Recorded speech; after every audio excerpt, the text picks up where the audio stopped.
Good morning and welcome to the Friant Watering Hole podcast. This is first of what I hope will be many podcasts, hopefully interesting discussions with interesting guests about issues related to our water supply, valley issues, political issues, things going on in Sacramento, Washington, and some other topics that you may not be used to hearing from, especially with our guests.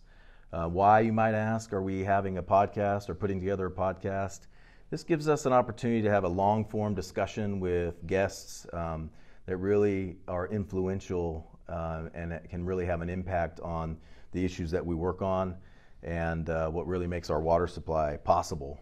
So we're very thankful today to the Tulare Irrigation District staff and board of directors for hosting us for our first podcast. We're in their beautiful boardroom in Tulare, and we appreciate them opening their office for us today. Our first guest for this podcast probably needs no introduction, but I'm going to introduce him anyway. Give you a little background first. He's a member of the U.S. Congress. He's on the Intelligence Committee, and he's a very senior member on the Almighty Ways and Means Committee. Committee work probably occupies most of his time in D.C., but as one of the very few members of Congress who still lives in his district, he comes home on the weekends to be with his wife and 3 young girls and among his constituents. It's a rare thing, doesn't happen very often, but those of us who live in the Valley are very thankful that he still does that and makes that commitment. The district that this individual represents, largely throughout the Friant service area, encompassing all or most of Tulare County and a large chunk of Fresno County. This particular guest has been sounding the alarm on these water issues even before he was sworn into office about 20 years ago. But we'll get into that a little more later. I want to welcome to the show today Congressman Devin Nunes. Devin, welcome. Johnny, it's good to be with you. This is a good way to reach farmers throughout the valley. It's one of the things that I did. I started my own podcast too because the news is so fake and so liberal and so unreliable that it's good to go directly to the people that you want to get information to. So congratulations on doing this, and thanks again to Tulare Irrigation District for hosting, and thanks for having me to be one of your first guests. Yeah, glad to. Or I am your first guest. You are the first guest. But you got to tell the truth though too. You actually started as my first chief of staff, worked on my first campaign. So yeah, I'm glad to see you actually have a real job now. We'll get into that a little bit. Kind of, maybe. We'll get into that a little bit later also. But in fact, you starting a podcast and a few others that I follow, like Joe Rogan, was really the inspiration for me wanting to get into this with Friant, because again, it provides a different opportunity to have these more in-depth discussions than the 30-second sound bites that you often see on the news. So thank you for your inspiration on this. Shall we get right into it? Sure. Okay. So we all watch the news, most of us anyway. Most of us kind of bury our faces in social media platforms on our phones. But sometimes it's still hard to really get the answer to this question. What in the hell is going on in Washington, D.C. right now? Is it as bad as it appears in terms of the rancor and the tension in D.C.? Yeah, it's as bad as it's ever been. It's getting worse. You got a situation where there's a hard left socialist fabric has been built over the Democratic Party. Then you have the weaponization of the news networks, and now the weaponization of the social media companies. So you essentially have 47% of America who are not going to listen to anything the fake news has to say. They know Wikipedia's biased, they know Google's left wing, they know Facebook's censoring conservatives. Typically those people live in the rural parts of America. Then you have 53% of America that are suburban and inner city, of which I don't believe those people are all left-wing, but they're people that don't mind socialism because they like when the garbage trucks come on time. They don't have to worry about going through snow and needing four-wheel drive pickups. They don't really have to worry about eating because they just go downstairs from their apartment building and they've got, every type of restaurant there is to choose from. So what you have is like all the isms in politics, socialism, it's essentially totalitarianism. And we see that with one-party rule here in California, where they, Bay Area, LA, got all the votes, wipe everybody else out. And we're familiar with it here in California, because it's why we have a water crisis here in the state of California. Getting back to the issues that probably people are listening to this podcast for, we have a water crisis not because there's a lack of water. We have a water crisis because of people who want political power. They want control over the water. One of the things they've done is they've made a marriage with radical green environmental movements.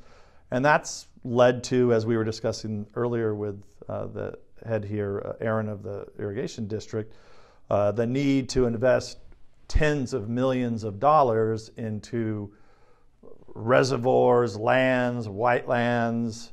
And unfortunately, because we're not capturing and moving all the water that we have here in the Sierra Nevada mountain range, we're letting 80% of it go out to the ocean. We're now left with small irrigation districts like Tulare and all throughout your Friant area looking at idling hundreds of thousands of acres, just like what's happened to Westlands. And I know we'll get into that, but so that's kind of what we have seen in California over our lifetimes, has now manifested itself in Washington, D.C., to where if you're a Republican, you're now a white supremacist member of KKK. We're going to have to protect America from all these bad people, so we're going to put fences up around it, razor wire over the top, and we're going to tell the media that all Republicans are radicals. I mean, we went from we're not just racist, we're now racist and bigots across every platform, including recently now we also hate Asians, which was new for me. I just found that out here in the last couple of weeks. So what you're saying is, yes, it's as bad as it appears on the news and on social media. It's pretty damn bad. Yeah. I remember a time when I worked for you, and this was not uncommon.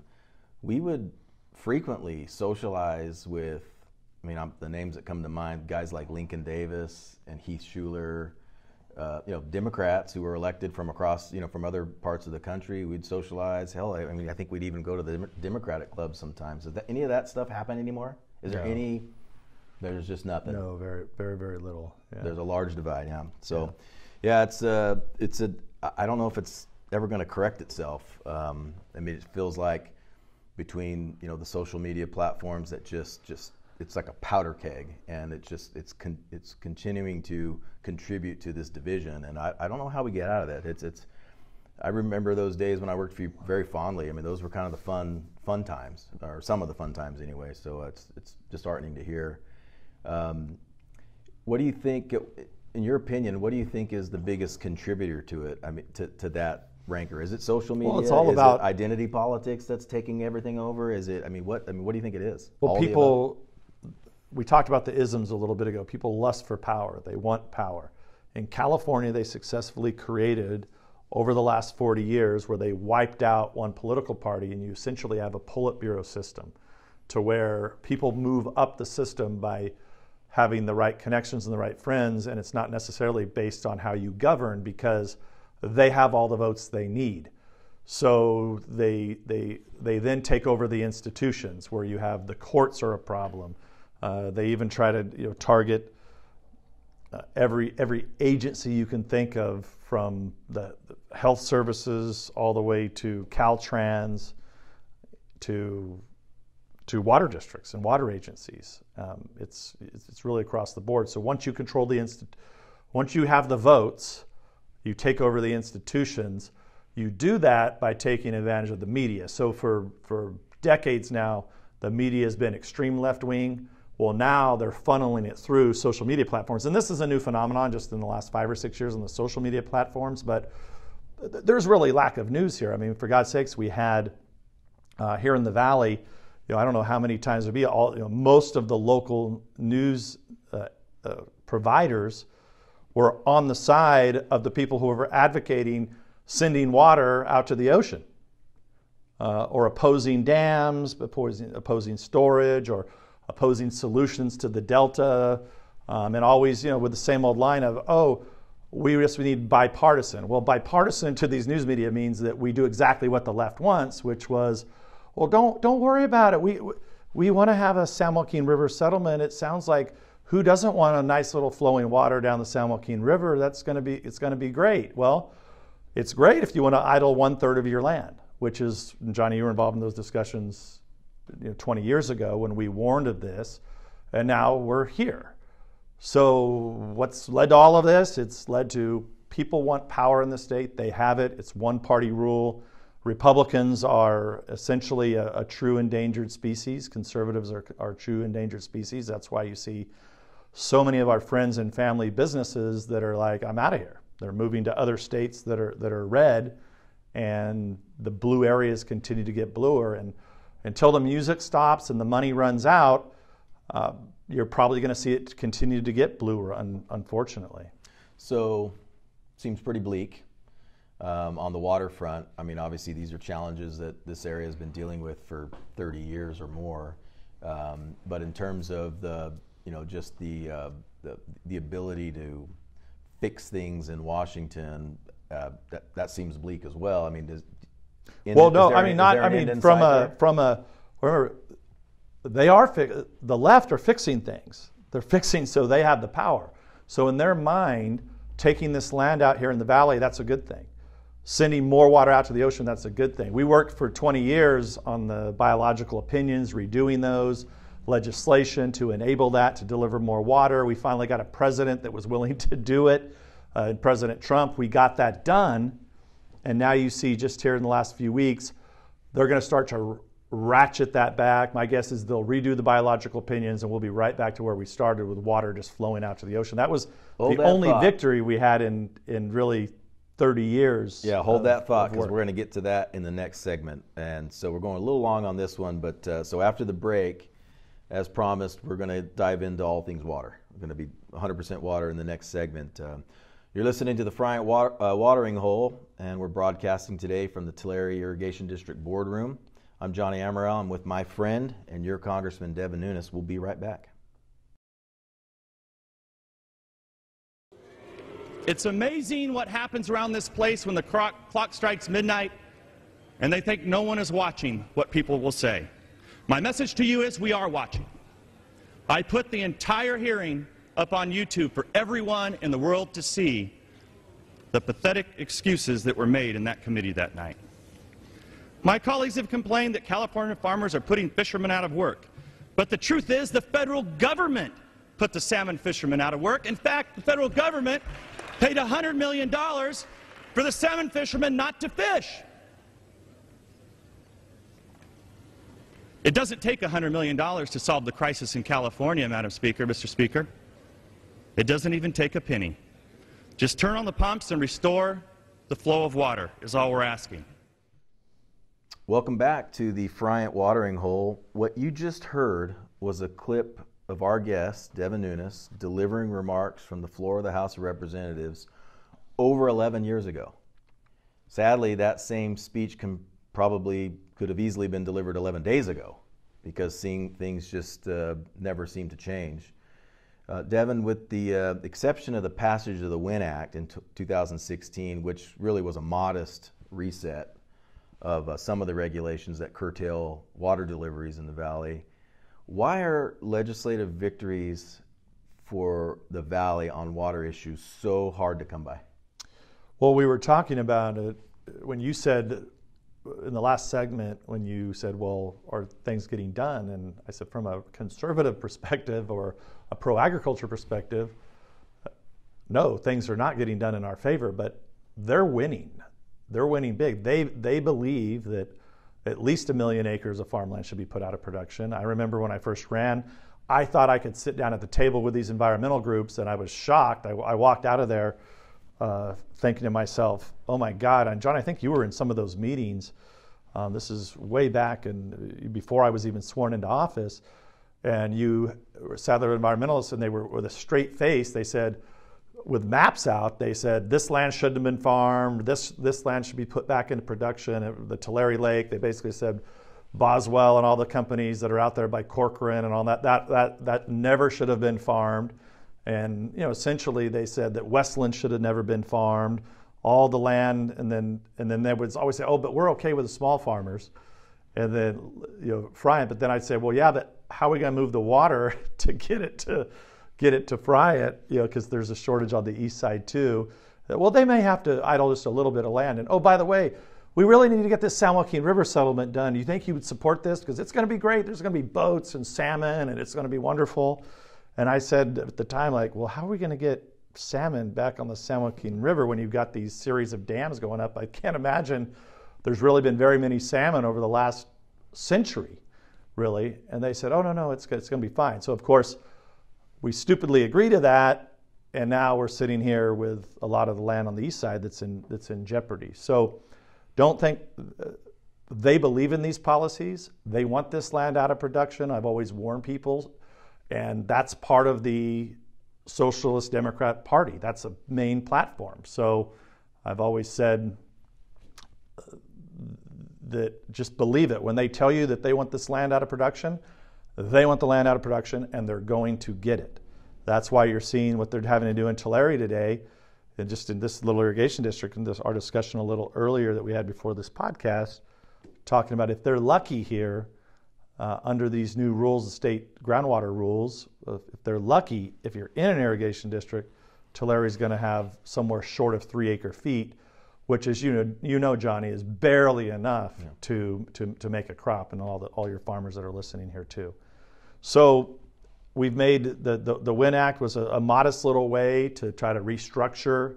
It was a small victory, the first victory we've had, and then it took the Trump administration to get elected in order to change the biological opinions, to have people actually rule, to say we have to redo the science. But now you had the Newsom administration, the Democrats in Sacramento that said nope, they opposed those changes. And Johnny, we're talking about small amounts of water. It would have only amounted to important. Every drop is important, but it was a small amount of water. Newsom and the Democrats sued to stop the Trump administration. Now I think you're going to see the Biden administration. I'm guessing they will figure some way to corrupt the institution of the Department of Interior, and likely those Trump changes will be out the window, maybe even before this podcast airs.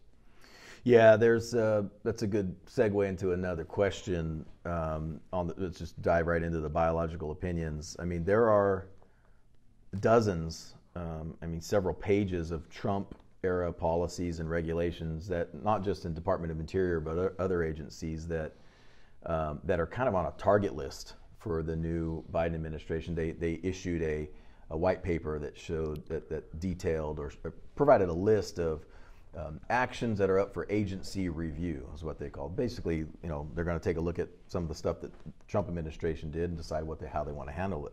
The Biops is one of them. And I can tell you this year, this is a dry water year. There's no doubt that's undeniable. But work that was done and the development and implementation of the 2019 Biops, those are really the only two things, at least in the Friant division, standing in the way between our 20% allocation, which is bad, and zero. So as we're sitting here on the east side looking at, okay, as bad as we think it is right now, could have been worse. What do you think? I mean, using a crystal ball, and if you kind of touched on it a little bit ago, using your crystal ball, where do you think this goes with? Where do you think that the new administration is going to go with the Biops, the 2019 Biops? My guess is that they will, like everything, they corrupt everything they touch. The environmentalists, never one of those new Biops put in place. That's why Newsom and the Democrats sued. My guess is they will make the change and they'll take their bet on the courts. The farmers will try to go to the courts and probably lose like we normally do. Unfortunately, that's essentially what's happened, throughout history. Yeah, that's kind of thinking is probably going to happen. It's we got to obviously be on high alert because that's an important regulation to keep at least to keep things hopeful here. I've done a lot of thinking really since leaving your office back 6 years ago. It's already been 6 years.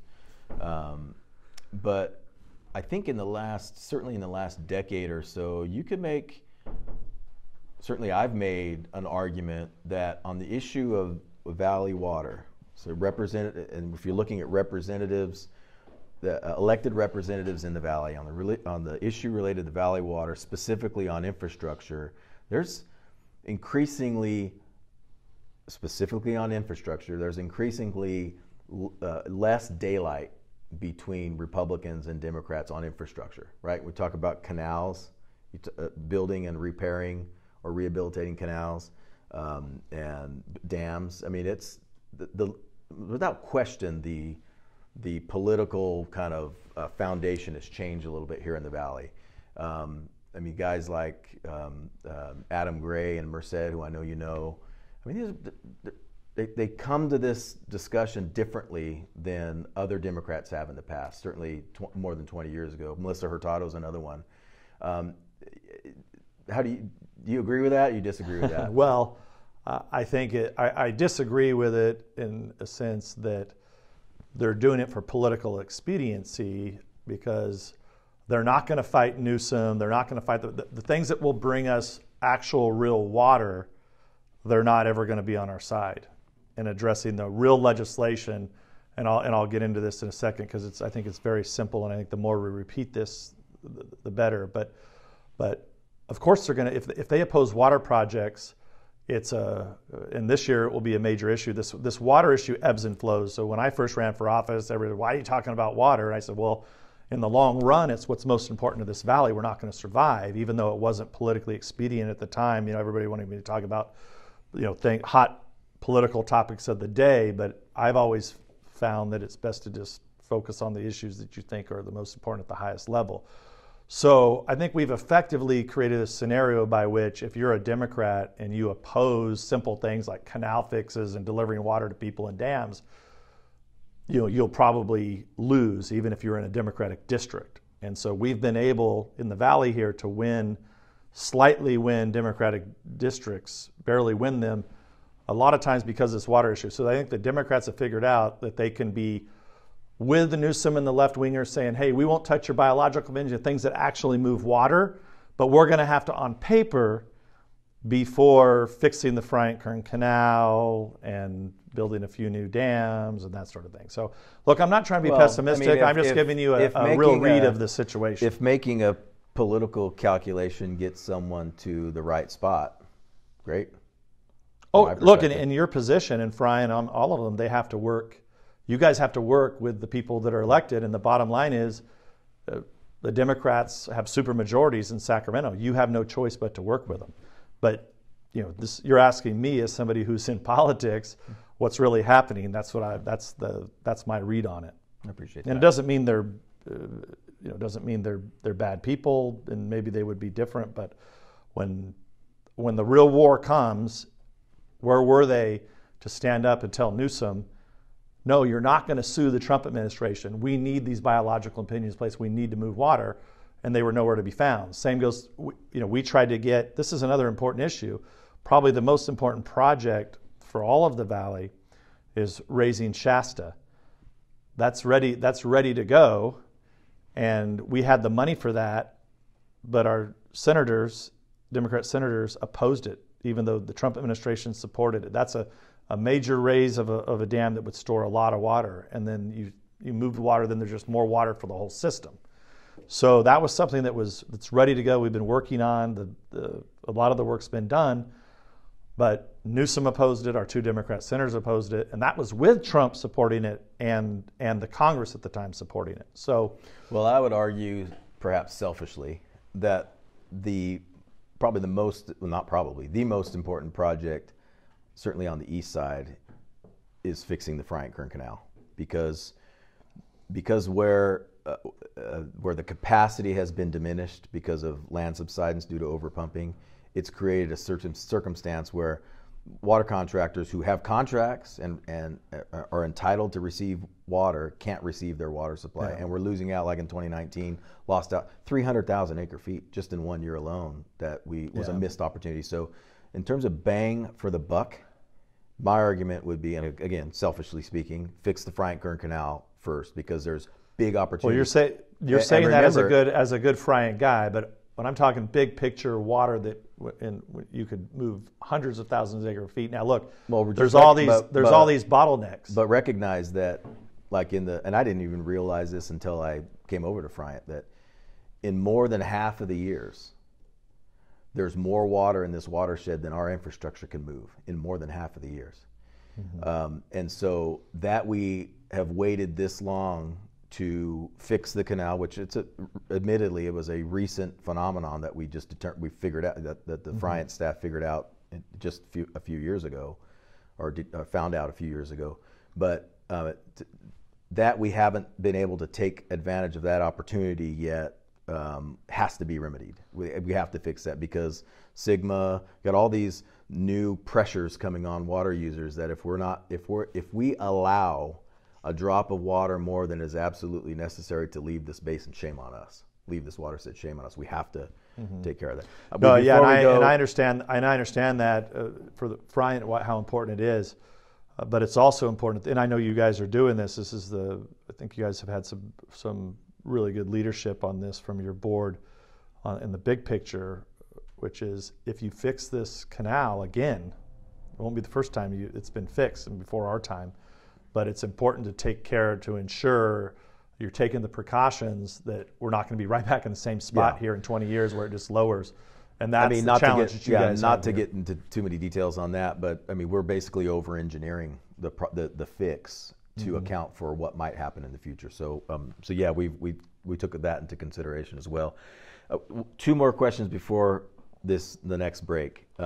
You are kind of notorious for not being afraid to give water agencies and farm groups quote unquote advice over the years. Mm-hmm. I remember some of the advice you gave to some of the groups when I was working for you. Any words of wisdom these days? Well, it's going to be, look, I think the right steps are being made. I feel like it's tough. I don't like it. I don't like that we are where we are, but I do think people are now realizing the decisions that were made 20 years ago now have to be implemented. And so none of us like this. I mean, it really bothers me to see a lot of this land where I grew up around here that's in the long run going to be idled. But I think everybody's heads are in the right spot. I think they understand their situational awareness around the politics of Sacramento, Sigma, what's going to have to be done to implement that. Like you just said, we got every drop of water that we can now. We're going to have to keep it here in the central southern San Joaquin Valley, because in the long run, probably going to get worse. My guess is the pumps in the Delta, it's going to be harder and harder.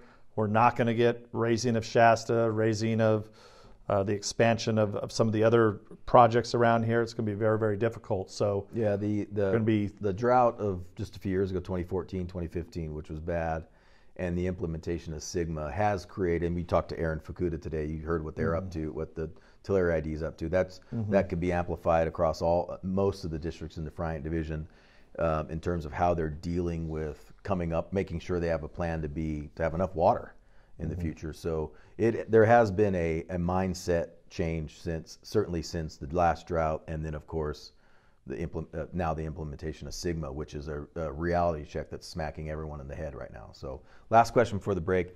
When I left your staff 6 years ago, one of the last bits of advice you gave me was you begged me not to turn into a water weenie. How have I done? Well, you have a podcast, so that's pretty much definition of water weenie. Oh, great, thanks. Okay. All right, on that note, after the break, we're going to do something a little different than probably Devin's used to. Hopefully it's entertaining. Hopefully it's funny. You're listening to the Friant Watering Hole, and we're broadcasting today from the Tulare Irrigation District Boardroom. I'm Johnny Amaral, and I'm here with my friend and your Congressman, Devin Nunes. We'll be right back.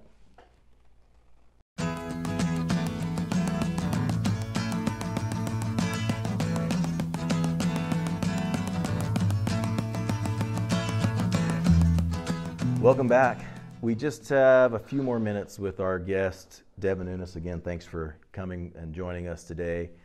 But instead of working our brains overtime after those two heavy segments, we're going to lighten things up a little bit. For full disclosure, part of this segment is a complete and total ripoff of Norm Macdonald, who happens to be my favorite comic, joke writer, and by the way, the original deliverer of fake news. Did you know that? He's the one who invented the term fake news when he was the host on Weekend Update on Saturday Night Live. Really? I thought Obama and Zuckerberg does. Nope. Norm Macdonald gets the credit for inventing the term fake news. Before we get to that, though, a couple questions just to hear a little bit about kind of what you like to do, some sports, things like that. You are a lifelong fan of the Oakland/LA/Oakland/Las Vegas Raiders.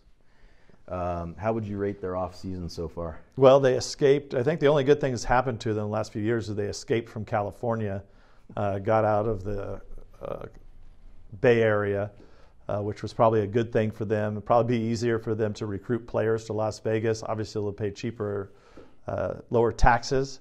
But I should have known when I wrote this question that you would not comment on their offseason, instead comment on exiting California. I should have known. Well, and the reason why that's good ultimately for the Raiders, because they can spend more money on they players. can spend more money on players because players will live better in Las Vegas. And of course, with having Derek Carr there, product of the Valley, Fresno State, it's been great to watch, and hopefully they improve. I read somewhere that their star running back, a guy named Josh Jacobs, who's on my fantasy team, his agent in negotiating his contract deferred most of his salary until the team moved to Nevada. I didn't read that. Real smart. Wouldn't surprise me. Yeah. Speaking of Derek Carr, God, there's been a lot of talk about him this offseason, about the Raiders moving off of him. You think he'll be a Raider for life? I would think so, unless I don't think the Raiders' problems have been the quarterback. I think their problems have been other basic things like defense.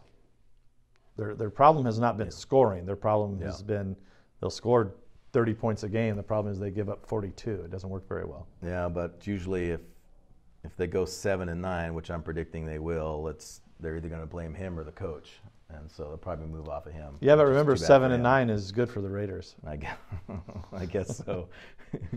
Well, so if you were able to place a bet today, who's making the Super Bowl, the next Super Bowl? Which two teams will make the next Super Bowl? Well, I'm kind of going for Tom Brady. I wasn't really a Brady fan all that much over the years, but he's anybody who can play like that for that long and win, and also essentially call the media out. He doesn't care what the media thinks. I got to kind of admire a guy like that. Yeah, he's a remarkable human being. If you think about what he's done, not only on the football field, but just everything else, it's pretty remarkable to see. I don't know if he can put it together again for next year. It's not tough. They're all getting older. Him and I think Gronkowski's coming back too. Yep. But I think the Super Bowl would have had about a third of the ratings that it got if Brady wouldn't have been in the Super Bowl. Now the Chiefs are also a great team, and Mahomes is a great quarterback. Could be a rematch. But we'll see. Could be. I'm going for the Niners, but oh well. Not many people know this either. It's kind of uncommon here in California for a Californian to be a Celtics fan, but you've been a Celtics fan for as long as I can remember, since we were kids. So who do you think are the top 3 Celtics of all time? Now, let's set aside Bill Russell and Larry Bird. They're 1 and 2. What? They're 1 and 2. Okay. So who's the third best Celtic of all time? I mean, is it Cousy, Havlicek, Parrish, McHale, Scalabrine?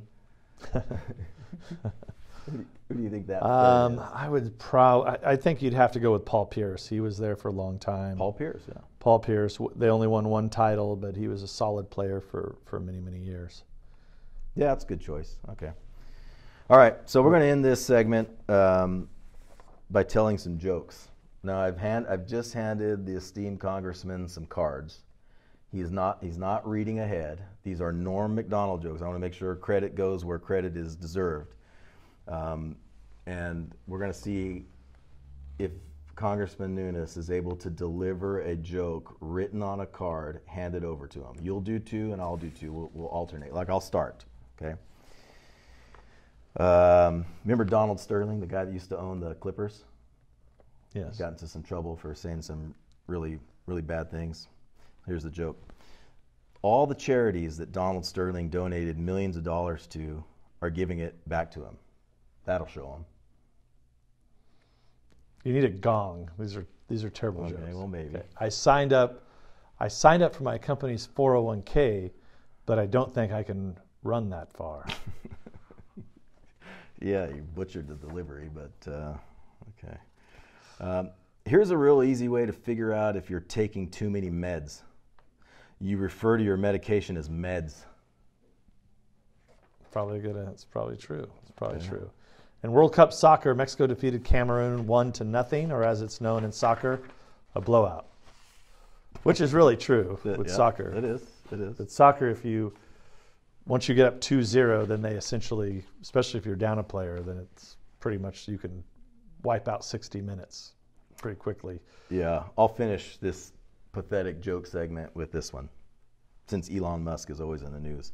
Say what you will about Elon Musk, but with his new plan to take people to Mars, there really isn't a more creative serial killer, is there? I mean, there isn't. It's not bad.